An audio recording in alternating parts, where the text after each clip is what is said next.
ওমরে ফারুকের ইন্তেকালের ঘটনাটা শুনবেন? শুনতে চান?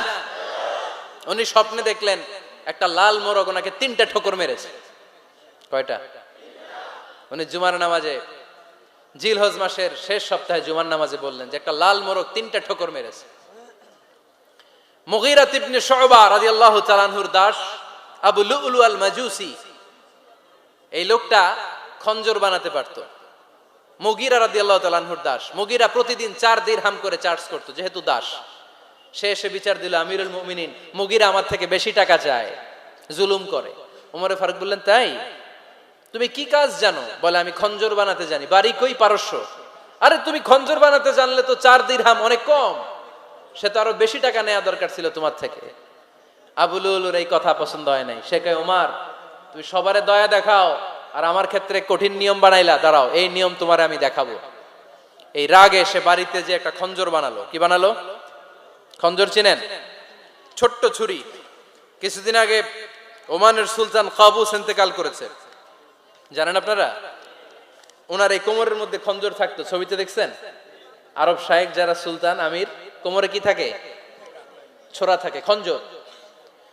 সে বাসায় যে একটা খঞ্জর বানালো, যেই খঞ্জরের 2 মাথা, লাহু রাসান ওয়া মাকবাদাতুহু ফি ওয়াসাতি, আর ধরার হ্যান্ডেলটা মাঝখানে, এদিকেও ছুরি এদিকেও ছুরি, যাতে এইভাবে মারা যায়। সে ধার দিতে লাগলো আর বলল, ওমর দাঁড়াও, তোমারে আমি দেখাবো। ওমর ফারুক মসজিদে নববীর ইমাম, ফজরের নামাজের সময় এ আবু লুলু আল মাজুসি বুরনুস পরে, চাদর পরে, লুকিয়ে লুকিয়ে, সে অগ্নি উপাসক, মুমিন নয়। ওমর ফারুককে অ্যাটাক করার জন্য গেলেন মসজিদে নববীতে। ওয়াকানু ইউসাল্লুনা বিগালাস, তখন ওনারা অন্ধকারে নামাজ পড়তো। নামাজের সময় যখন হলো, লুকিয়ে লুকিয়ে প্রথম কাতারে ওমর ফারুকের পিছনে মুয়াজ্জিনের পাশেই দাঁড়ালো, হাতে খঞ্জর। একামত হলো, ওমর ফারুক সালাত শুরু করলেন, ফজরের সালাত, আল্লাহু আকবার। নামাজ শুরু করলেন, সূরা ফাতিহা বললেন। আরেকটা সূরা যখন পড়তে যাবেন, in the mean time Abu Lulu এই খঞ্জর নিয়ে ওমর ফারুকের বুকের মধ্যে 3টা স্টেবিং করলেন। একটা মারলেন নাভির নিচে, মারার সাথে সাথে পাকস্থলী কেটে গেল। আরেকটা মারলেন পাজরে, পাজর ছিঁড়ে গেল। 3টা মারার পরে ওমর ফারুক বললেন, কাতালানি আল কালব, এক কুকুর আমাকে মেরে ফেলেছে। পেছন থেকে এক সাহাবীকে টান মেরে সামনের দিকে নিয়ে গেলেন, তুমি নামাজের ইমামতি করাও। আর ওমর ফারুককে বাকিরা ধরাধরি করে পেছনে নিতে আরম্ভ করলেন। আর এই আত্মাই আক্রমণ যে করেছে, সে কাতারের মাঝখান দিয়ে যেতে আরম্ভ করলো আর 2 দিকে ছুরি মারতে আরম্ভ করলো। 13 জন সাহাবীর গায়ে ছুরি মেরেছে, 7 জন সাহাবা স্পট ডেথ, জায়গায় মৃত্যু। এই ভয়ঙ্কর অবস্থা দেখে এক সাহাবী বুরনুস, এক ধরনের জুব্বা আছে মাথাওয়ালা, অনেকে জ্যাকেট পরছেন না এরকম মাথাওয়ালা, লম্বা জুব্বা আছে, আরবরা শীতে পরে মাথাওয়ালা, এই মাথাওয়ালা জুব্বা বের করে এক সাহাবী জালের মতো তার দিকে উড়ায় মারলো।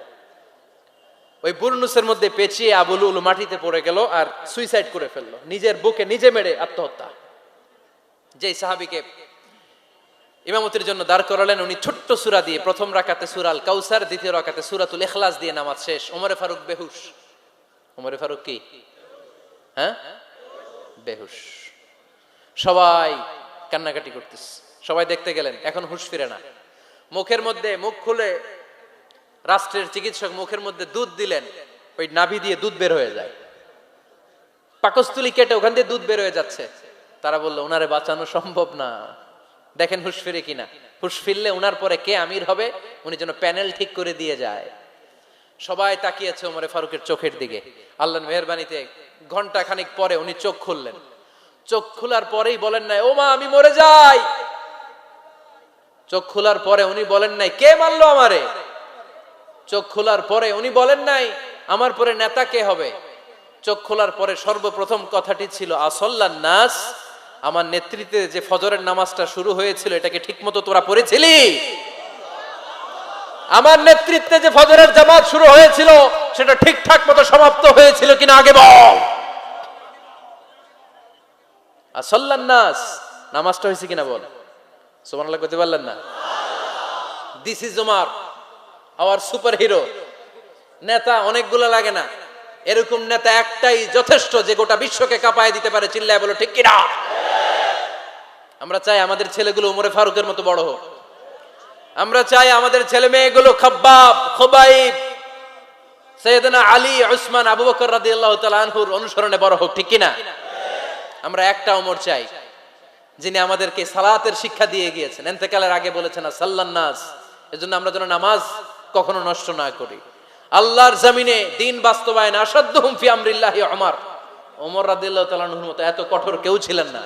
তাই দিন বাস্তবায়নে আমরা যেন কাউরে ছাড় না দেই। সবার আগে আল্লাহর দিন, সবার আগে আল্লাহর কোরআন, সবার আগে আমার ইসলাম, ঠিক কিনা? আজকে আমরা সাইয়েদনা ওমরে ফারুকের বায়োগ্রাফি সম্পর্কে জানবো। ওমরে ফারুক রাদিয়াল্লাহু তাআলা আনহু, the super hero of this উম্মাহ। এই উম্মার সুপার হিরো তিনি, ঠিক কিনা? ওনার মুখের আগে লাঠি চলতো বেশি। সুবহানাল্লাহ পড়বেন না? মাঝে মাঝে লাঠি চালানোরও দরকার আছে না নাই? সাইয়েদনা ওমরে ফারুক আমাদের জন্য অনুপ্রেরণা। He is the real super hero of Muslim উম্মাহ। তিনি এই উম্মার রিয়েল সুপার হিরো। এজন্য ওনার জীবনী থেকে আমরা কিছু শিক্ষা নেওয়ার চেষ্টা করব ইনশাআল্লাহ। পড়েন সাইয়েদনা ওমরে ফারুক কিভাবে ইসলাম ধর্ম গ্রহণ করলেন, কিভাবে বিশ্বনবীর প্রাণের কলিজার টুকরা হলেন, এটা দিয়ে আমরা শুরু করি। আল্লাহ তাআলা সাইয়েদনা ওমরে ফারুকের হৃদয়ের মধ্যে 3টা ধাক্কা মেরেছেন, ইমানের ধাক্কা। আওয়াজ করে বলতে হবে কয়টা? জোরে বলেন তো কয়টা? 3টা ইমানি ধাক্কা। এক হচ্ছে বিশ্বনবীর দোয়ার ধাক্কা। এক কি? দোয়ার ধাক্কা। 2 হচ্ছে সূরা হাক্কা দিয়ে দিয়েছেন আল্লাহ এক ধাক্কা। সুবহানাল্লাহ পড়বেন না? 3 হচ্ছে সূরাতু তাহা দিয়ে আল্লাহ দিয়েছেন আরেকটা ধাক্কা। এই 3টা ইমানি ধাক্কা যখন সাইয়েদনা ওমরে ফারুকের হৃদয়ে লাগলো, উনি পড়তে আরম্ভ করেছেন আশহাদু আল্লা ইলাহা ইল্লাল্লাহ ওয়া আশহাদু আন্না মুহাম্মাদান আবদুহু ওয়া রাসূলুহু। চিল্লায়ে পড়েন আল্লাহু আকবার। বিশ্বনবী মক্কায় বসে বসে তাহাজ্জুদের সালাত পড়ে আল্লাহর কাছে দোয়া করলেন, আল্লাহ আল্লাহুম্মা আইজ্জাল ইসলাম বিআহাব্বির রাজুলাইনি ইলাইক। ও আল্লাহ, 2 জন লোকের নাম বলবো, 2 জনের দরকার নেই। এই 2 জনের একজনকে আপনি ইসলামের সুশীতল ছায়া তলে এনে ইসলামকে বিজয় দান করে দেন। মুহূর্তের মধ্যে দোয়াটা কবুল করে নিয়েছে কে? বিশ্বনবী বললেন, আল্লাহ 2 জনের নাম বলবো আজকের দোয়ায়। বিআবি জাহাল ইবনে হিশাম, হয়তো হিশামের বেটা আবু জাহেলকে আপনি ইসলামের ভিতরে নিয়ে আসেন, কিংবা ওমর ইবনুল খাত্তাব, খাত্তাবের বেটা ওমরকে আপনি ইসলামের ছায়া তলে নিয়ে আসেন। ওমরে ফারুকের জন্য দোয়াটা কবুল করে নিয়েছে কে? মক্কার যে অবস্থা, আল্লাহর হাবিব সাল্লাল্লাহু আলাইহি ওয়াসাল্লাম বুঝলেন মক্কার এই 2 জনের একজন যদি আমার সাথে না থাকে তাহলে মক্কায় দাওয়াতি কাজ চালিয়ে যাওয়া যাবে। আল্লাহরে বললেন, আল্লাহ বেশি চাই না, এই 2 জনের একজন, হয় আবু জাহেল নয় ওমর, হয় আবু জাহেল নয় ওমর। বিশ্বনবী যখন দোয়া করলেন, এই দোয়ার একটা ইমানি ধাক্কা, নুরানি ধাক্কা সাইয়েদনা ওমরে ফারুকের হৃদয়কে স্পর্শ করে ফেলল। দোয়া ইজ লাইক এ মিসাইল। এই যে আমরা দোয়া করি, এটা মিসাইলের মতো। যুদ্ধে মিসাইল হামলা করে না? মিসাইল হামলা করার পরে এই মিসাইল লক্ষ্য বস্তুতে যে ভেদ করে, ঠিক কিনা? তেমনি দোয়ার মতো যদি আপনি দোয়া করতে পারেন, আপনি যেই জন্য দোয়া করেছেন ঠিক ওই জায়গায় যে আপনার দোয়া স্পর্শ করে। সুবহানাল্লাহ পড়বেন না? বিশ্বনবীর দোয়ার মাধ্যমে প্রথমে সাইয়েদনা ওমরে ফারুকের হৃদয়ে এক ধাক্কা লাগলো। 2 নম্বরে রব্বুল আলামিন সূরাতুল হাক্কা দিয়ে ওমরে ফারুকের হৃদয়ের মধ্যে দিলেন এক ধাক্কা। পড়েন আল্লাহু আকবার। কোরআনের ভেতরে সূরাতুল হাক্কা নামে একটা সূরা আছে না নাই? আল হাক্কাতু মাল হাক্কা ওয়া মা আদরাকা মাল হাক্কা। পড়েন আল্লাহু আকবার। বিশ্বনবী যখন দোয়া করলেন, ওই দোয়া যখন সাইয়েদনা ওমরে ফারুকের হৃদয়ে স্পর্শ করলো, সাইয়েদনা ওমরে ফারুক সব সময় বিশ্বনবীরে ফলো করতে আরম্ভ করলেন। বিশ্বনবী ডানে গেলে লুকিয়ে লুকিয়ে ওমর ফারুক ডানে যায়, বিশ্বনবী বায়ে গেলে লুকিয়ে লুকিয়ে ওমরে ফারুক বায়ে যায়। বিশ্বনবী একবার মসজিদুল হারামে যে নামাজ পড়তে শুরু করলেন, ওমরে ফারুক তখন বিশ্বনবীর পিছু পিছু ছদ্মবেশে পেছন থেকে যে বিশ্বনবী কিভাবে নামাজ পড়ে দেখতে শুরু করলেন। বিশ্বনবী ইন দা মিন টাইম এশার নামাজে আল হাক্কাতু মাল হাক্কা তেলাওয়াত শুরু করে দিলেন। আল হাক্কাতু মাল হাক্কা তেলাওয়াত শুরু করে দিলেন। তেলাওয়াত করতে করতে বিশ্বনবী যখন তেলাওয়াত করতেছে, ওমরে ফারুক এরকম দুলতেছে আর মজা পাচ্ছে। ওমিয়া বিশ্বনবীর কণ্ঠ বুঝি আমার মতো কণ্ঠ, আপনার মতো কণ্ঠ, আহমদ বিন ইউসুফের কণ্ঠ, আব্দুল বাসিতের কণ্ঠ না? আহা, বিশ্বনবীর গলায় যে কি সুরের ঝংকার আল্লাহ দিয়েছেন, কি সুরের লহরী আল্লাহ দিয়েছেন, একবার যে শুনতো পাগল হয়ে যেত। আল্লাহু আকবার। বিশ্বনবী সূরা হাক্কা মন্ত্রমুগ্ধ তেলাওয়াতে, মন্ত্রমুগ্ধ সুর দিয়ে, মন্ত্রমুগ্ধ কণ্ঠ দিয়ে তেলাওয়াত করতে লাগলেন। এশার সালাতে ওমরে ফারুক দুলতে লাগলেন। ওমরে ফারুক যত শুনেন অবাক হয়ে যায়, যত শুনেন অবাক হয়ে যায়, যতই শুনে অবাক। কিরে? কারণ তিনি আরবি ভাষা বুঝতেন। এত সুন্দর শব্দের গাঁথুনি, এত প্রাঞ্জল বর্ণনা, এত সুন্দর অন্তমিল, এটা কবিতা না হয়ে পারে না। উনি মনে মনে ভাবলেন এটা মনে হয় কবিতা। It might be poem, it could be poem. Muhammad মনে হয় কবি হয়ে গেছে, তার কাব্য প্রতিভা দিয়ে সে এটা বানিয়েছে। তা না হলে এত সুন্দর কথা, এটা কবিতা না হয়ে পারে। ইন দ্য মিন টাইম বিশ্বনবী কিন্তু দেখতেছে না যে পেছনে ওমর। বিশ্বনবী তেলাওয়াত করছিলেন। ইন দ্য মিন টাইম বিশ্বনবী পড়ছিলেন ওমা হুয়া বিকাউলি শাইরিন কলিলাম মা তুমিনুন। এই আয়াতের অর্থ হলো এটা কোনো কবির কথা নয়, খুব অল্প সংখ্যক লোকই তোমরা ঈমান আনো। সুবহানাল্লাহ পড়ে। এটাকে বলে কোইনসিডেন্ট। কোইনসিডেন্ট, হুট করে অনেক সময় মিলে যায়। যায় কি যায় না? আপনি একজনের কথা ভাবতেছেন ভাবতেছেন, বাজারে গেলেন, বাজারে যেই দেখেন ওই লোকটা দাঁড়ায় আছে, এরকম হয় কি হয় না? কোইনসিডেন্ট। ওমরে ফারুক মনে মনে যেটা ভাবতেছে ওই কথা দিয়ে বিশ্বনবী তেলাওয়াত করতেছে। আল্লাহু আকবার। বিশ্বনবী যে আয়াত তেলাওয়াত করছিলেন, আয়াতের অর্থ হলো এটা কোনো কবির বানানো কবিতা না, খুব অল্প সংখ্যক লোকই তোমরা ঈমান আনো। ওমরে ফারুক আটকে উঠলেন, থমকে দাঁড়ালেন। ঘটনা কি? আমি মনে মনে ভাবলাম, কিরে এত সুন্দর কথা, এটা তো মানুষের কথা হতে পারে না, এটা নিশ্চয়ই কবিতা, কবির কথা। কিন্তু মুহাম্মদ এখন আবার পড়তেছে ওমা হুয়া বিকাউলি শাইর, এটা কোনো শায়েরের, কবির কথা নয়। কলিলাম মা তুমিনুন, অল্পই তোমরা ঈমান আনো। তার মানে আমার মনে যা চলে মুহাম্মদ এটা টের পায়। মুহাম্মদ গণক। নাউজুবিল্লাহ পড়বেন না? মুহাম্মদ অনেক বড় মাপের একজন গণক। মানুষের হৃদয়ে কি চলে, মনে মনে কি ভাবে, মুহাম্মদ না দেখেও বলে দিতে পারে। ইন দা মিন টাইম বিশ্বনবী পরের আয়াতে পড়লেন ওয়ালা বিকাউলি কাহিনিন কলিলাম মা তাযাক্কারুন। এই আয়াতের অর্থ হলো এটা কোনো গণকের বানানো গণনা নয়, খুব অল্প সংখ্যক লোকই তোমরা উপদেশ হিসেবে এটাকে মানো। সুবহানাল্লাহ পড়েন। এবার আর ওমরে ফারুকের সহ্য হয় না, কি আজীব তামাশা। প্রথমে মনে করলাম কবিতা, মোহাম্মদ কয় কবি না, সে কবি না, এটা কবিতা না। তারপর ভাবলাম সে গণক, সে আয়াত পরে পরে বলে দিল এটা গণনা নয়, তাহলে এটা কি? এটা কি কবিতাও না, গণনাও না, তাহলে এটা কি? বিশ্বনবী তখন বললেন তানজিলুম মির রাব্বিল আলামিন। সুবহানাল্লাহ পড়েন। পরের আয়াত ছিল তানজিলুম মির রাব্বিল আলামিন। এটা দুনিয়ার কোনো কবির বানানো কবিতা না, এটা কোনো গণকের গণনা না, এটা কোনো সাহিত্যিকের বানানো সাহিত্য নয়, এটা মহাবিশ্বের পরিচালক রব্বুল আলামিনের কাছ থেকে পাঠানো কিতাব কোরআন। সূরা হাক্কার ধাক্কায় ওমরে ফারুক কাইত। প্রথমে ধাক্কাটা লাগলো যে দোয়া। বিশ্বনবী তাহাজ্জুদে কেঁদে দোয়া করলেন, আল্লাহ হয় আবু জাহেলের দিবা নাইলে ওমরের দিবা। ওই দোয়া ওমরে ফারুকের হৃদয়ে ছোঁয়া লেগেছে। এরপরে হাক্কা, সূরাতুল হাক্কা দিয়ে দিলে এক ধাক্কা। এই ধাক্কা খেয়ে উথাল পাথাল হৃদয়ের মধ্যে, হায় রে এ কি বাণী, এ কেমন কথা, কে মুহাম্মদ? তারপরও শয়তানের ওয়াসওয়াসা আছে না নাই? আল্লাহ বলে যতই ওয়াসওয়াসা ওমরকে দেয়া হোক, আমি ওমরে ফারুককে এই মুসলিম উম্মাতের সেনাপতি বানিয়ে ছাড়বো, আমি সেনাপতি বানাবো। এবার 3 নাম্বার ডোজ। ডাক্তারের কাছে গেলে প্রথমে দেখবেন সিম্পল ডোজ দেয়, নরমাল ওষুধ। এটাতে কাজ না হইলে ডোজ বাড়ায়, একেবারে কাজ না হইলে অ্যান্টিবায়োটিক মারে, আছে না নাই? আল্লাহ প্রথমে দোয়ার ছোঁয়া লাগালেন, তারপর সূরা হাক্কা দিয়ে ধাক্কা মারলেন। এরপরে রব্বুল আলামিন বলেন এবার 3 নাম্বার ডোজ, সূরা তহা দিয়ে আমি তোমার হৃদয়টারে উজালা বানায় দেব রে ওমর। শয়তান ওদিক দিয়ে ওয়াসওয়াসা, খেলা দুই দিক থেকে চলতেছে। আল্লাহ তাআলা হেদায়েতের রাস্তায় টানছে, শয়তান জাহান্নামের দিকে টানছে। ঘোষণা দেয়া হলো মক্কায়, মুহাম্মদের মাথা কেটে এনে দিলে এত এত স্বর্ণ মুদ্রা দেয়া হবে। ওমরে ফারুক রাজি হয়ে গেলেন। নাঙ্গা তলোয়ার নিয়ে বিশ্বনবীর মাথা কাটার জন্য ছুটলেন। নাউজুবিল্লাহ পড়বেন না? বনু জাহরা গোত্রের এক লোক বলে, আইনা ইয়া ওমর, কই যাও? মুহাম্মদের মাথা কাটতে যাই।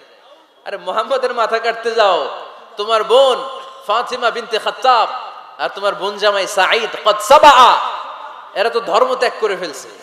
এটা তো আমাদের ধর্ম ত্যাগ করে মুহাম্মাদের ফলোয়ার হয়ে গেছে। আগে ওমর ঘর সামলাও, পরে মুহাম্মাদের মাথা কাটতে যেও।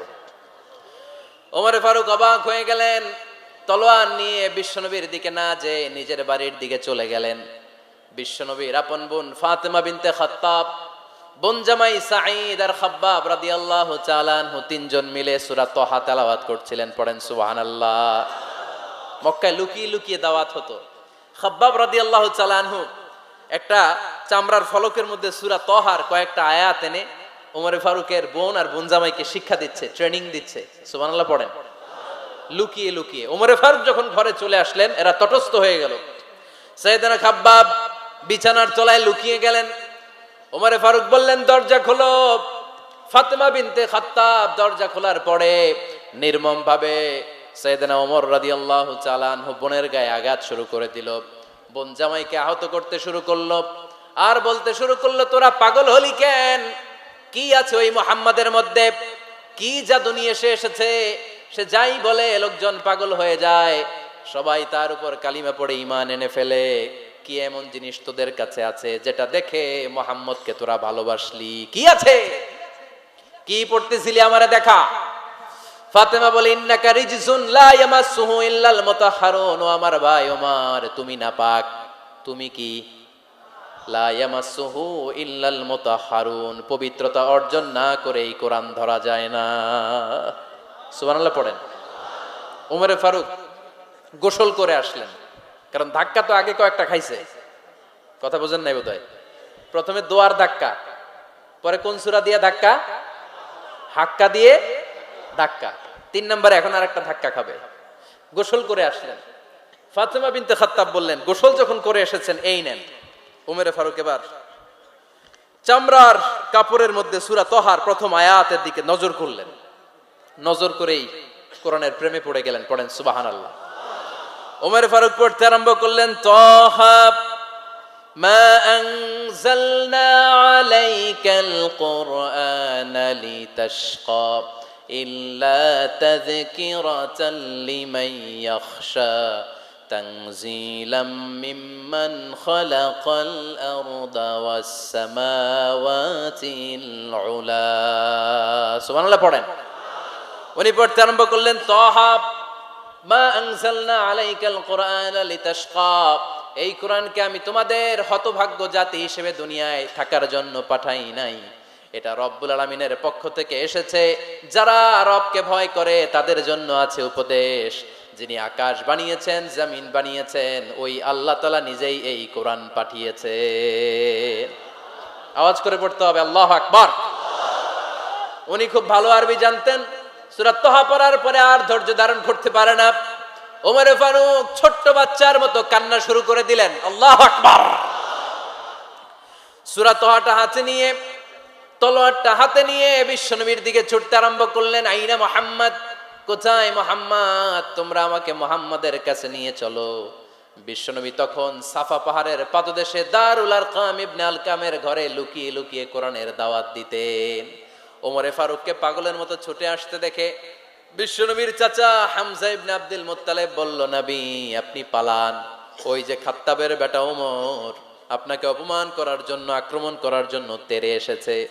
সাহাবীরা বললেন, নবী আপনি পালিয়ে যান, আমরা সামাল দেব। বিশ্বনবী বললেন, না আমি পালাবো না, বরং তোমরা সরে যাও। ওমর ইবনুল খাত্তাবকে আমার দরবার পর্যন্ত আসতে দাও। আমার তো মনে হচ্ছে ওই যে তাহাজ্জুদের নামাজ শেষে চোখের পানি ছেড়ে যে আমি আল্লাহর কাছে দোয়া করেছি, আজকে আমার ওই দোয়াটা কবুল হতে শুরু করেছে। আমার তো মনে হচ্ছে আমার ওই দোয়া কবুল হবে, আসতে দাও। ওমর ফারুক এসে বললেন, আশহাদু আল্লা ইলাহা ইল্লাল্লাহ ওয়া আশহাদু আন্না মুহাম্মাদান আবদুহু ওয়া রাসূলুহু, আমি সাক্ষ্য দিলাম আল্লাহ ছাড়া কোনো ইলাহ নাই, নিশ্চয়ই আপনি আল্লাহর প্রেরিত বান্দা এবং রাসূল। পড়েন সুবহানাল্লাহ। ওমর ফারুক যখন কালিমা শাহাদা পড়ে মুসলমান হয়ে বিশ্বনবীর হাতে হাত রাখলেন, নমুসলিম সাহাবীদের মধ্যে খুশি আর আনন্দের বন্যা বয়ে গেল। নমুসলিম হাতে গোনা সাহাবারা আল্লাহর প্রশংসা করলেন। বিশ্বনবী সাইয়েদনা ওমর ফারুককে জড়িয়ে ধরলেন। ওমরে ফারুক এবার বিশ্বনবীরে বললেন, নবী গো, আলাসনা আলাল হক, আমরা কি সত্যের উপরে আছি নাকি আমরা ভুলের উপরে আছি? বিশ্বনবী বললেন, বালা নাহনু আলাল হক, আমরাই সত্যের উপরে আছি। সুবহানাল্লাহ পড়েন। আলাসনা আলাল হক, নবী আমরা কি সত্যের উপরে নাই? হ্যাঁ অবশ্যই ওমর, তুমি সত্যের উপরে আছো। ওমরে ফারুক বললেন, তাহলে ফাফিমাল ইখতিফা, তাহলে লুকায় লুকায় আর দাওয়াত দেব কেন? আমি তো কালিমা পড়ে ফেলছি, আসেন আমার সাথে বের হই। ফাফিমাল ইখতিফা, আর লুকায় লুকায় কেন? আসেন আমরা বাইরে বের হই। বিশ্বনবী বললেন, ওমর এটা মাক্কি জীবন, এখানে আমরা একটু গোপনে গোপনে দাওয়াত দিতে চাই। ওমরে ফারুক বলে, না, আমার দায়িত্ব, আমি একটা মিছিল দিতে চাই নবী। আল্লাহর নামের তাকবীর দিতে দিতে দারুল আরকাম থেকে শুরু করে মসজিদুল হারাম পর্যন্ত একটা মিছিল দিয়ে আমি মক্কা কাঁপাইয়া দেব। অনুমতি দেন। বিশ্বনবী দিতে চায় না। ওমর ফারুক অনেক বুঝানোর পরে স্বল্প পরিসরের একটা অনুমোদন পাওয়া গেল বিশ্বনবী সাল্লাল্লাহু আলাইহি ওয়াসাল্লামের কাছ থেকে। কিন্তু মিছিল যে দিবে, মিছিলের জন্য লোকের দরকার আছে না নাই? এখানে লোক নাই, আমি একাই মিছিল দিতেছি। এটা জমবে, মিছিল জমবে। খুঁজে উনি 11 জন মুসলিম সাহাবা পেলেন। কয়জন? ওমরে ফারুক বললেন, 11 জনই সই। এই 11 জন নিয়ে আমি আল্লাহর নামের তাকবীর দিব। 2 লাইন করলেন। কয় লাইন? 2 লাইন। পেছনে 6 জন, আর এই লাইনের নেতা বানালেন বিশ্বনবীর চাচা হামজাকে রাদিয়াল্লাহু তাআলা আনহু। আর সামনে 5 জন, তার আগে দাঁড়ালেন উনি নিজেই। তাহলে 6 6 12। বললেন, এই 2 লাইনই আমরা তাকবীর দিতে দিতে, বেশি না, এই দারুল আরকামের ঘর থেকে, আপনারা জানেন যে সাফা মারোয়া এখন যে সাই হয়, এই সাফার পাদদেশে ছিল দারুল আরকামের ঘর। উনি বললেন, এখান থেকে ওই যে কাবার গিলাফ দেখা যায়, কাবার গিলাফ পর্যন্ত আমরা এই তাকবীর নিয়ে ওখানে যাব। সুবহানাল্লাহ পড়বেন না? ওখানে উনি দাঁড়িয়ে ছোট্ট একটা ভাষণ দিয়েছিলেন। উনি বলেছিলেন, মান আরাদা আন তাসকুলা উম্মু ওয়া ইয়াতামা ওয়ালাদু ওয়া তারমিলা যাওজাতুহু ফালিয়াসুদ্দানি। খেয়াল করে শুনেন, কান দুইটা খরগোশের কানের মতো খাড়া করেন। উনি এক বাক্যের একটা ভাষণ দিলেন। ভাষণ দিতে জানলে বড় ভাষণ দেয়া লাগে না। এক বাক্যের ভাষণ দিয়ে গোটা বিশ্বকে ঝাঁকুনি মারা যায়। চিল্লায় বলো ঠিক কিনা? ওমরে ফারুক এক বাক্যের একটা ছোট্ট ভাষণ দিলেন। মান আরাদা আন তাসকুলা উম্মু, কে আছো মায়ের এই মক্কায়, কে আছো মায়ের বুক খালি করতে চাও? ইয়াতামা ওয়ালাদু, কে আছো বাচ্চাগুলারে, নিজের সন্তানগুলোরে ইয়াতিম বানাতে চাও? কে আছো তারমিলা যাওজাতুহু, নিজের স্ত্রীকে বিধবা বানাতে চাও? ফালিয়া সুদ্দানি, বুকের পাটা থাকলে আমি ওমর রে থামাও। ফালিয়া সুদ্দানি, দেখি মক্কায় কার এত বড় বুকের পাটা। কে আছো মায়ের বুক খালি করতে চাও, সন্তান রে এতিম বানাতে চাও, স্ত্রীকে বিধবা বানাতে চাও? ফালিয়া সুদ্দানি, পারলে আমারে ঠেকাও। এই বলে উনি আল্লাহু আকবার, আল্লাহু আকবার, আল্লাহু আকবার বলে স্লোগান শুরু করে দিলেন। এক এক স্লোগানে মক্কার মরুজমিন থারথার করে কাঁপতে আরম্ভ করলো। এই মিছিল মক্কার কেউ দেয় না। মিছিলের আওয়াজ শুনে আবু জাহেল বাইরিস, উতবা বাইরিস, শাইবা, ওয়ালিদ ইবনে মুগিরা সব বের হয়েছে। কিরে, আমার এলাকায় এত বড় স্লোগান, কার এত সাহস? বের হয়ে দেখে মিছিলের সামনে ওমর। ওমর রে দেখে দিছে এক দৌড়। কারণ ওমরে ফারুককে থামানোর মতো বাপের বেটা মক্কায় দ্বিতীয়টা কেউ ছিল না। আওয়াজ করে বলেন ঠিক কিনা? ওমরে ফারুক আল্লাহু আকবার, আল্লাহু আকবার বলে স্লোগান দিতে দিতে মসজিদুল হারামের ভেতরে ঢুকে গেল। কাবার গিলাফ ধরার পরে সেদিন মিছিল থেমেছে। ওই আল্লাহর নামের স্লোগান সেদিন কেউ থামাতে পারে নাই, কিয়ামত পর্যন্ত কেউ থামাতে পারবে না। চিল্লায় বলো ঠিক কিনা?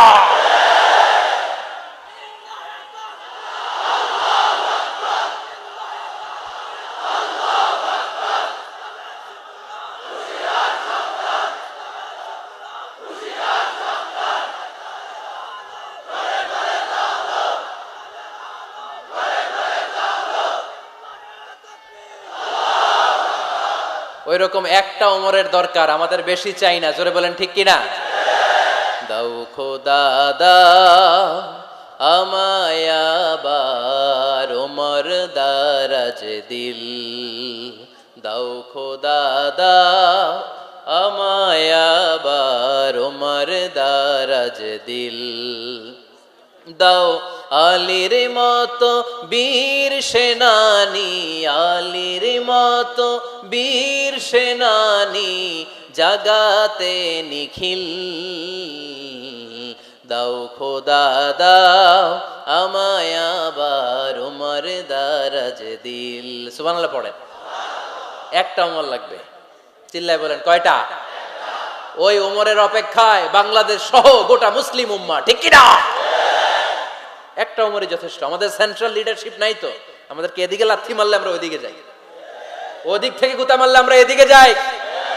আমাদের রিপ্রেজেন্টেটিভ, আমাদের প্রতিনিধিত্ব করার মতো কোনো কেন্দ্রীয় লিডারশিপ নেতৃবৃন্দ গোটা বিশ্বে নাই, ঠিক কি না? আমরা সেই ওমরে ফারুকের অপেক্ষায়, আমরা সেই ইমাম আল মাহাদির অপেক্ষায়।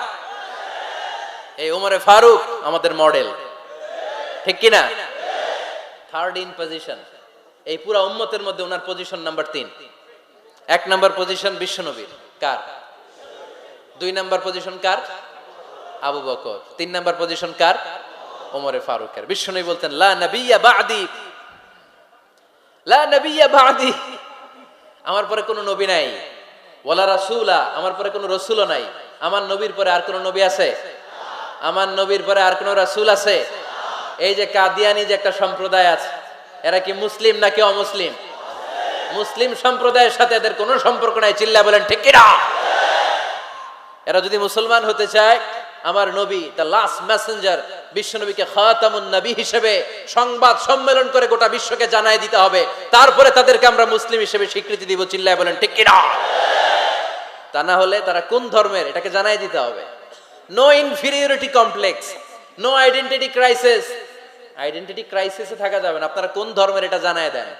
আপনারা বিশ্বনবীরও শেষ নবী মানবেন না, আবার মুসলিম বলেও নিজেদেরকে ট্যাগ লাগাতে চাইবেন। সাধারণ মুসলমানরা এটা এই ধোঁকাবাজি মানে না, চিল্লায় বলেন ঠিক কি না?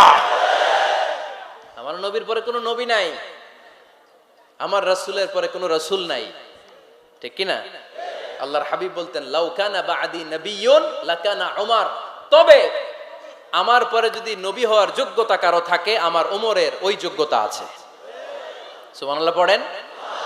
প্রভু তুমি বলেছো রাসূল দেবে না, বলনি দেবে না ওমর, বলনি দেবে না হামজা তারি, খালিদ বিজয় সমর। প্রভু তুমি বলেছো রাসূল দেবে না, বলনি দেবে না ওমর, বলনি দেবে না হামজা তারি, খালিদ বিজয় সমর। প্রভু তুমি বলেছো রাসূল দেবে না। সুবহানাল্লাহ পড়েন। এজন্য আমরা একটা ওমর চাই। কয়টা? বেশি লাগবে? নেতার মতো নেতা কয়টা লাগে? জোরে বলেন কয়টা? Enough, that's enough. ওমরে ফারুক আওয়ার সুপার হিরো। ওনার সাথে বিশ্বনবী সাল্লাল্লাহু আলাইহি ওয়াসাল্লামের মুসাহারার সম্পর্ক ছিল। ওমরে ফারুক যে বিশ্বনবীর শ্বশুর, এটা অনেকে জানেই না। ওমরে ফারুক রাদিয়াল্লাহু তাআলা আনহু বিশ্বনবীর শ্বশুর ছিলেন, এটা আজকে নতুন শুনছেন। কে কে হাত তোলেন? দেখছেন হুজুর? সঠিক বলছি না আমি? অনেকে আমরা জানি না। মাশাআল্লাহ, জানতে লজ্জা নাই, শিখতে লজ্জা নাই। লজ্জা হচ্ছে অজ্ঞতায় আর মূর্খতায়, ঠিক কি না? আমরা শিখতে রাজি আছি। যে কথা বলে আমরা তার ছাত্র। আমার আগে হুজুর কথা বলতেছিলেন, আমরা ছিলাম ছাত্র। এখন আমি কথা বলতেছি, এখন আমরা সবাই হয়ে গেছি ছাত্র, ঠিক কি না? যিনি বলেন তিনি শিক্ষক, বাকিরা আমরা ছাত্র, ঠিক কি না? 4 খলিফার 2 খলিফা, ইসলামের 4 খলিফার 2 খলিফা বিশ্বনবীর মেয়ের জামাই, আর বাকি 2 খলিফা বিশ্বনবীর শ্বশুর। সুবহানাল্লাহ পড়েন। সাইয়েদনা আলী রাদিয়াল্লাহু তাআলা আনহু, সাইয়েদনা উসমান যুন নূরাইন বিশ্বনবীর মেয়ের জামাই। উসমান রাদিয়াল্লাহু তাআলা আনহুর কাছে বিশ্বনবী 2 মেয়েকে বিয়ে দিয়েছিলেন। একজন মারা যাওয়ার পরে আরেকজন। বিশ্বনবী বলেছেন এরপরে আরেকটা থাকলে ওইটারও বিয়ে দিতাম। সুবহানাল্লাহ পড়বেন না? 2 জন ছিল মেয়ের জামাই আর 2 জন ছিল শ্বশুর। সাইয়েদনা আবু বকর শ্বশুর, বিশ্বনবীর স্ত্রী আম্মাজান আয়েশা রাদিয়াল্লাহু তাআলা আনহার বাবা। বিশ্বনবীর স্ত্রী আম্মাজান হাফসা রাদিয়াল্লাহু তাআলা আনহার বাবা ছিল সাইয়েদনা ওমরে ফারুক। চিল্লায় পড়েন আল্লাহু আকবার। জানো তো পজিশন না? সাইয়্যিদু কুহুলিল জান্নাহ, জান্নাতে যত নারীরা যাবে, নারীদের সর্দারিনী হবে সাইয়্যিদাতুনা ফাতেমা রাদিয়াল্লাহু তাআলা আনহা। এই ফরিদপুরের যত ইয়াং স্টারেরা তোমরা যারা জান্নাতে যাবে, তোমাদের লিডার হবে সাইয়েদনা হাসান আর হুসাইন রাদিয়াল্লাহু তাআলা আনহুমা। আর বয়স্ক মুরব্বীরা যারা জান্নাতে ঢুকবেন, আপনাদের লিডার হবে সাইয়েদনা আবু বকর আর সাইয়েদনা ওমর ফারুক রাদিয়াল্লাহু তাআলা আনহু। সুবহানাল্লাহ পড়তে পারলেন না? ওমরে ফারুক এটা সাধারণ কোনো ক্যারেক্টারিস্টিক্স নয়। ওনাকে আল্লাহ তাআলা নলেজও দিয়েছেন, আবার দিনদারিও দিয়েছেন। আমার দিনী ভাইয়েরা খেয়াল রাখবেন, কোন আলেমের মধ্যে বা কোন নেতার মধ্যে যদি এই দুইটার সমন্বয় আপনি পান, যে তার জ্ঞানও আছে আবার দিনদারিও আছে, he belongs the knowledge and he belongs the তাকওয়া, সে গোটা বিশ্বকে জয় করে ফেলবে। ঠিক কিনা? যার মধ্যে জ্ঞান আছে, যার মধ্যে তাকওয়া আছে, তারে কেউ থামায় রাখতে পারে? ওমরে ফারুককে এই দুই নেয়ামত দিয়ে ধন্য করেছে কে? সহিহ বুখারীর বর্ণনা, বিশ্বনবী সাহাবীদের সামনে একটা স্বপ্নের কথা বলছেন। বিশ্বনবী বললেন, আমি স্বপ্নে দেখলাম আমার আঙ্গুলের ফাঁকা থেকে দুধ বের হচ্ছে, আমি তৃপ্তি সহকারে দুধ খেলাম। খাওয়ার পরে দেখলাম আঙ্গুলের মধ্যে একটু দুধ লেগে আছে। আমার আঙ্গুলে অতিরিক্ত লেগে থাকা দুধটা আমি ওমরে ফারুকের মুখের মধ্যে লাগিয়ে দিলাম।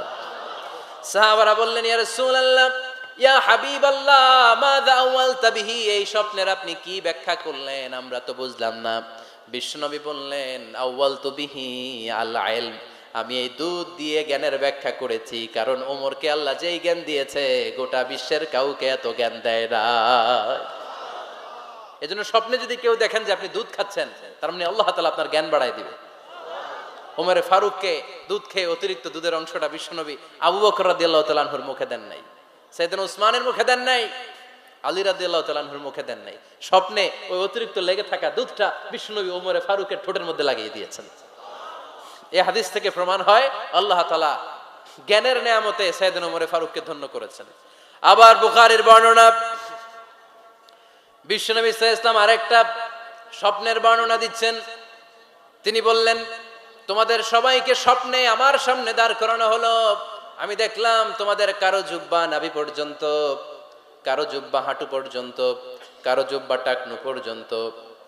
ওমরে ফারুককে যখন স্বপ্নে আমার সামনে দাঁড় করিয়ে দেয়া হলো, আমি দেখলাম ওমরের জুব্বা এত লম্বা, ওমর টেনে হিচড়ে তার জুব্বা নিয়ে সামনে হেঁটে যাচ্ছে। সাহাবারা বললেন, ফামাযা আওয়ালতা বিহি ইয়া রাসূলুল্লাহ, ও আল্লাহর রাসূল, এই স্বপ্ন দিয়ে আপনি কি বুঝাতে চাইলেন, আমরা কিছু বুঝলাম না। বিশ্বনবী বললেন, আউয়ালতু বিহি আদ-দীন, আমি এই হাদিসের দ্বারা দ্বীনের ব্যাখ্যা করলাম, যার জামা যত লম্বা তার দ্বীনদারি তত বেশি। বুঝতে পারেন? স্বপ্নে দেখলেন কোন সাহাবীর জুব্বা নাভি, কোন সাহাবীর হাঁটু, কারোটা টাকনু, কিন্তু ওমরে ফারুকের জুব্বা এত লম্বা, ইয়াজুরু সাওবাহু, তিনি তার জুব্বা টেনে হিচড়ে যাচ্ছেন। বিশ্বনবী বললেন, এটা দ্বারা আমি দ্বীন, আমি তাকওয়া, দ্বীনদারি, তাকওয়া, এটার ব্যাখ্যা করেছি। তার মানে ওমরে ফারুকের তাকওয়ার সামনে সব তাকওয়া পানি হয়ে যাবে। কোন সুবহানাল্লাহ। আল্লাহ তাআলা সাইয়েদনা ওমরে ফারুককে দ্বীনের জ্ঞান দিয়েছেন, তাকওয়া দিয়েছেন। যুবক ভাইয়েরা, যাকে আল্লাহ তাআলা দ্বীনের জ্ঞান দেয়, যাকে আল্লাহ তাআলা তাকওয়ার এই গুণ দিয়ে সমৃদ্ধ করে, তার জন্য গোটা বিশ্বের সব দরজাগুলোকে ওপেন করে দেয় কে? কত বড় মুত্তাকি ছিলেন সাইয়েদনা ওমরে ফারুক। মদিনার সমাজে কয়জন মুনাফিক ছিল বিশ্বনবী ছাড়া কেউ বলতে পারতেন না। বিশ্বনবী কোন সাহাবীকে মুনাফিকদের লিস্ট দিয়ে যান নাই, একজন সাহাবী ছাড়া। দেখি কেউ বলতে পারেন কিনা ওই সাহাবীর নাম? কি নাম? হুযায়ফা ইবনুল ইয়ামান রাদিয়াল্লাহু তাআলা আনহু। ওনাকে বলা হতো সাহিবু সিররি রাসূলিল্লাহ, আল্লাহ রাসূল সাল্লাল্লাহু আলাইহি ওয়াসাল্লামের গোপন তথ্যের ধারক বাহক। সুবহানাল্লাহ পড়বেন না? বিশ্বনবী ইন্তেকালের আগে মদিনার সমাজে মোট কয়জন মুনাফিক আছে, এই তথ্য আবু বকরকে বলেন নাই, ওমর রাদিয়াল্লাহু তাআলা আনহুকে বলেন নাই, উসমান রাদিয়াল্লাহু তাআলা আনহু, আলী রাদিয়াল্লাহু তাআলা আনহু, আশারাতুল মুবাশশিরিনা বিল জান্নাহ কোন সাহাবীকে বলেন নাই। শুধুমাত্র কেবলমাত্র একমাত্র হুযায়ফা ইবনুল ইয়ামান রাদিয়াল্লাহু তাআলা আনহুর কাছে মুনাফিকদের লিস্টে বিশ্বনবী দিয়ে গিয়েছেন। সুবহানাল্লাহ পড়েন। মদিনায় কারা কারা মুনাফিক কেউ জানতো না হুযায়ফা ছাড়া। কে ছাড়া? নামটা আজকে মুখস্থ করেন, যাতে অন্য কোনো ওয়াজে কেউ জিজ্ঞেস করলে বলতে পারেন। মুনাফিকদের লিস্ট যে সাহাবীর কাছে বিশ্বনবী দিয়ে গিয়েছিলেন, সাহাবীর নাম কি? নাম? নামটা কেমন লাগে? ভাল লাগে? অনেকে আমারে জিজ্ঞেস করে, হুজুর আমার ছেলে হবে আগামী মাসে, একটা নাম দেন। নাম দিয়ে দিলাম হুযায়ফা। যাদের হবে ছেলে, এলাকায় যাদের নেক্সট কয়েক মাসে ছেলে হবে, খালি হুযায়ফা চলবে। কি চলবে? ভাল লাগে? নামটা ভাল লাগে? রাইখেন, অনেক সুন্দর নাম। উনি জানতেন মুনাফিক কারা। দেখেন ওমরে ফারুকের তাকওয়ার লেভেলটা কত হাই। ওমরে ফারুক একদিন হুযায়ফা রাদিয়াল্লাহু তাআলা আনহুর কাছে গেলেন, যে বললেন, হুযায়ফা, বিশ্বনবী ইন্তেকালের আগে মুনাফিকদের নামের লিস্টটা কারো কাছে দেয় নাই, আমার জানা নাই, সাইয়েদনা আবু বকরের জানা নাই, কোন সাহাবীর জানা নাই, তুমি ছাড়া। আমি তোমার কাছে জানতে চাই, আমি ওমরের নামটা ওই মুনাফিকদের খাতায় আছে কিনা আমার একটু বলো। আমার ওমরের নামটা ওই মুনাফিকদের লিস্টিতে একটু আছে কিনা, নামটা একটু বলো। যদি থাকে আমি ভালো হয়ে যাব, আমি নেফাকি দূর করে পাক্কা মুমিন হতে চাই। আমার নাম যদি মুনাফিকের লিস্টে থাকে আমি তো শেষ। হুযায়ফা চোখের পানি ছেড়ে দিয়ে বলে, আমিরুল মুমিনিন, কেমন প্রশ্ন করলেন আপনি? আপনি বিশ্বনবীর শ্বশুর, এই উম্মতে আপনার পজিশন 3 নাম্বার। আপনারে মুনাফিকরা ভয় পায়, শয়তান আপনারে ভয় পায়। আপনি জান্নাতে সব বয়স্ক লোকদেরকে নিয়ে জান্নাতের মধ্যে আগে আগে ঢুকবেন, কেমন করে মুনাফিকদের কাতারে আপনার নাম থাকতে পারে ওমর? সুবহানাল্লাহ পড়ে। কি বিনয়ী, কি তাকওয়া। হুযায়ফাকে যে ধরতেন, হুযায়ফা একটু বলো না আমার নামটা মুনাফিকদের লিস্টিতে আছে কিনা। ওমরে ফারুকের যদি এই টেনশন থাকে যে আমি মুনাফিক হয়ে গেলাম কিনা, আমাদের এই টেনশন থাকার দরকার আছে না নাই? হ্যাঁ, এজন্য সব সময় আল্লাহর কাছে দোয়া করতে হবে, আল্লাহ তুমি নেফাকি থেকে আমাদেরকে বাঁচাও। আরো জোরে পড়েন আমিন।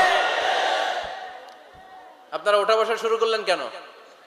অনেক রাত হয়ে গেছে তাই? হ্যাঁ, শেষ করে দেই তাহলে না? যে অনেকের কষ্ট হচ্ছে মনে হচ্ছে। হ্যাঁ, এক নম্বরে যাচ্ছে এইটা সব মুখস্থ দেখি। হ্যাঁ, 1 নাম্বার, 2 নাম্বার, 3 নাম্বার। 1 নাম্বার হইল পেশাবখানা, 2 নাম্বার পায়খানা, 3 নাম্বার নাকি এইটা?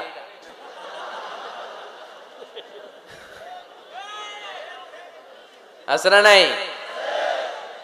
না। সিগারেট কোন মুসলমান খেতে পারে? সিগারেট হয় টোবাকো প্ল্যান্টস থেকে, তামাক পাতা। ফরিদপুরে চাষ হয় নাকি? হয়। কোন থানায় হয় বেশি? হ্যাঁ, তামাক ক্ষেত যারা দেখছেন, কোনো বেড়া লাগানো লাগে? কারণ ছাগলেও মুখ দেয় না। তো যেটা ছাগলে খায় না, এটা কোনো মুমিন বান্দা খাইতে পারে? তো খান কেন এগুলো, এই পচা জিনিস?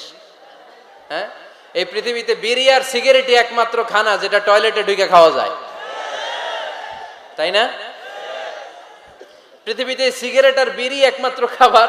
রাগ করবেন না, যারা খান রাগ করেন না। আবার একটু কমন সেন্সটা কাজে লাগানোর জন্য, চিন্তার জন্য বলতেছি।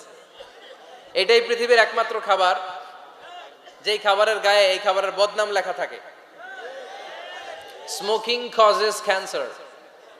ধূমপান কর্কট রোগের কারণ, ধূমপান স্বাস্থ্যের পক্ষে ক্ষতিকারক, লেখা থাকে না?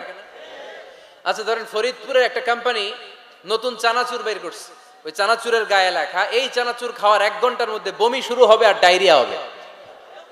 খাবেন? কি কইবেন? তুই খা। দোকানদারে কি কইবেন? তুই খা, তোর বমি হোক, তোর 14 গোষ্ঠীর ডায়রিয়া হোক, আমি টাকা দিয়ে এগুলো কিনবো না, ঠিক কিনা? কারণ এই প্রোডাক্টের গায়ে এই প্রোডাক্টের বদনাম লেখা, এটা আমরা কিনবো কেন? কিন্তু সিগারেটের উপরে সিগারেটের বদনাম লেখা থাকার পরও আমরা খাই, টয়লেটে বসে খাই। আহা, এটার মধ্যে একটা পয়জন আছে, এটাকে বলে স্লো পয়জন, নিকোটিন। এটা আপনার লাং, ফুসফুসকে শেষ করে দিবে, স্লো পয়জন। সিগারেট খাওয়া অনেকটা আত্মহত্যা শামিল। বিষ খেলে সাথে সাথে মরে, সিগারেট খেলে ধুকে ধুকে মরে।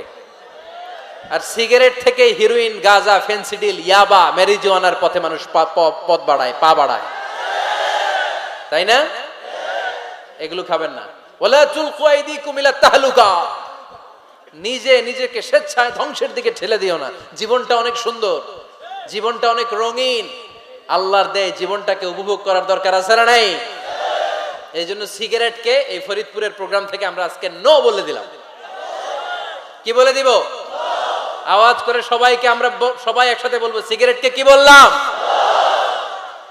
মনে থাকবে না? মাহফিলের প্যান্ডেল থেকে বাইর হয়ে আবার ইয়েস, হ্যাঁ না, ইয়েস করা যাবে না। সিগারেটকে কি বললাম? নো। ওমরে ফারুক রাদিয়াল্লাহু তাআলা আনহু, আমাদের সুপার হিরো, আমাদের সবাই বলেন আমাদের। উনি কত বড় সুপার হিরো শুনেন। উনি জুমার খুতবা দিচ্ছেন। কি দিচ্ছেন? মসজিদে নববীতে। খুতবার মাঝখানে হঠাৎ বললেন, ইয়া সারিয়াতাল জাবাল, ইয়া সারিয়াত ইবনে জানিমিল জাবাল। এই কথা বলেই আবার খুতবা দিতে শুরু করলেন। ওনার এই ইয়া সারিয়াত ইবনে জানিমিল জাবালের সাথে আগের কথারও কোনো মিল নাই, পরের কথারও কোনো মিল নাই। জুমার নামাজের পর মুসল্লি সাহাবারা ধরলেন, বললেন, ইয়া আমিরাল মুমিনিন। খুতবার মাঝখানে হঠাৎ করে ইয়া সারিয়াত ইবনে জালিমিল জাবাল বলে আপনি চিৎকার করলেন কেন? আপনার এই বাক্যের সাথে আপনার খুতবার আগের বাক্যের কোনো মিল নাই, আপনার খুতবার পরের বাক্যেরও কোনো মিল নাই। এই কথা আপনি কারে বললেন? কারে উদ্দেশ্য করে বললেন? এই কথার তাৎপর্য কি আমাদেরকে বুঝিয়ে বলেন। ওমরে ফারুক বললেন, আমি যখন খুতবা দিচ্ছি আমি দেখতে পেলাম ওই যে কয়েক মাস আগে আমি আমার মুসলিম সেনাবাহিনী পারস্যে আক্রমণের জন্য পাঠিয়েছি, বর্তমান ইরানের ওই বিশাল এলাকাতে পারস্যে আমি আমার ব্যাটালিয়ন পাঠিয়েছি। আমি হঠাৎ করে দেখতে পেলাম আমার মুসলিম বাহিনীর সেনাপতি যুদ্ধের এক পর্যায়ে তার ডানে আছে উপত্যকা, বায়ে আছে পাহাড়, সে পাহাড়ি রাস্তা ছেড়ে দিয়ে উপত্যকার দিকে যেতে শুরু করেছে। আমি দেখতে পেলাম আমার মুসলিম বাহিনী যদি উপত্যকার দিকে ছুটে বেড়ায়, কাফির মুশরিকরা আমার মুসলিম বাহিনীকে কচুকাটা করে ফেলবে। তাই আমি এখান থেকে তাদেরকে কমান্ড দিয়ে বলেছি, ইয়া সারিয়াতাল জাবাল, উপত্যকার দিকে নয় পাহাড়ের দিকে যাও, তাহলেই তোমাদের বিজয় নিশ্চিত হয়ে যাবে। উপত্যকার দিকে যেও না, ইলাল জাবাল, ইলা সারিয়াতিল জাবাল, পাহাড়ের দিকে ছোট। সাহাবারা অবাক, ঘটনা কি? উনি বসে আছেন মদিনায় মসজিদে নববীর মিম্বারে দাঁড়িয়ে, উনি যদি ইয়া সারিয়াতাল জাবাল বলে এটা কি ইরানে যাবে নাকি? ও মিয়া, তখনকার সময়ে বর্তমানের মতো মোবাইল ছিল নাকি? ইন্টারনেট ছিল নাকি? কিছু ছিল? খালি মুখে আমি যদি বলি ইয়া সারিয়াতাল জাবাল, এটা ইরানে যাবে? ইন্ডিয়ায় যাবে? ঢাকায় তো যাবে না, ফরিদপুর শহরেই তো বসবে না, ঠিক কিনা? কিন্তু এটা আমিরুল মুমিনিন বিশ্বাসী সাহাবারা বিশ্বাস করে নিল। কিছু মুনাফিক ছিল, এরা কয় না ঝামেলাস, এটা তো সম্ভব না। এক কাজ করি, এই সেনাপতি যখন বিজয়ী বেশে মদিনায় ফিরে আসবে এরা আমরা ধরবো। এরা দিন গুনতে লাগলো, এই সেনাপতি মুসলিম বাহিনী নিয়ে পারস্য জয় করে কবে ফিরে আসবে। এই মুনাফিকের দলগুলো কখনো সেনাবাহিনীকে অভ্যর্থনা জানাতে যেত না, কিন্তু এইবার সবার আগে মদিনার উপকণ্ঠে যে সেনাপতিদেরকে অভ্যর্থনা জানানোর জন্য ফুল নিয়ে রেডি। ফুল নিয়ে দাঁড়ায় সেনাপতি ঢুকার সাথে সাথে ধরছে, এই সেনাপতি কোত্থেকে আসছে? কয় পারস্য জয় করে আসছি। কয় এমন এমন দিন, জুমার দিন দুপুর বেলা যুদ্ধের মাঝখানে আমিরুল মুমিনিনের কণ্ঠের কোন কথাবার্তা শুনছো নাকি? সেনাপতি অবাক, কয় তোমরা জানলা কেমনে? শুনছি তো।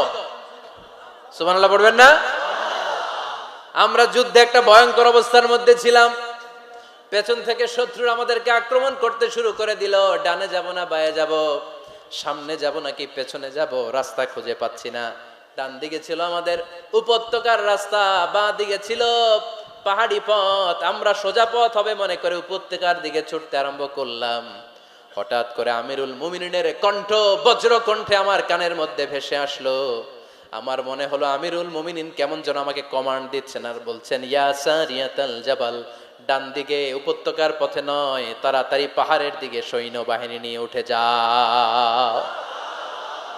পাহাড়ের দিকে, ডানে না। This is wrong track and this is the right track. ওই দিন যদি ওমরে ফারুকের ওই গাইডলাইন, আমিরুল মুমিনিনের কমান্ড যদি আমি না শুনতাম, আজকে বিজয়ের বেশে ফিরতেও পারতাম না, আমাদের চেহারাও তোমরা দেখতে পেত না। ওমরে ফারুকের ওই কমান্ড, ওই গাইডলাইন অদৃশ্য থেকে শোনার কারণে এই পারস্যের মধ্যে আমাদেরকে সেই যুদ্ধে বিজয় দান করেছে কে? দিস ইজ ওমরে ফারুক, দিস ইজ ওমরে ফারুক। বিশ্বনবী বলছেন, ওমর মা লাকিয়াকা শাইতানু সালিকান ফাজ্জান ইল্লা সালাকা ফাজ্জান গায়রা ফাজ্জিক। ওমর, শয়তান ইবলিস যদি তোমার কোনো রাস্তা দিয়ে হাঁটতে দেখে, শয়তান ওই রাস্তা রেখে দিয়ে অন্য রাস্তা দিয়ে হাঁটে। সুবহানাল্লাহ, বাড়িতে যায় বললেন।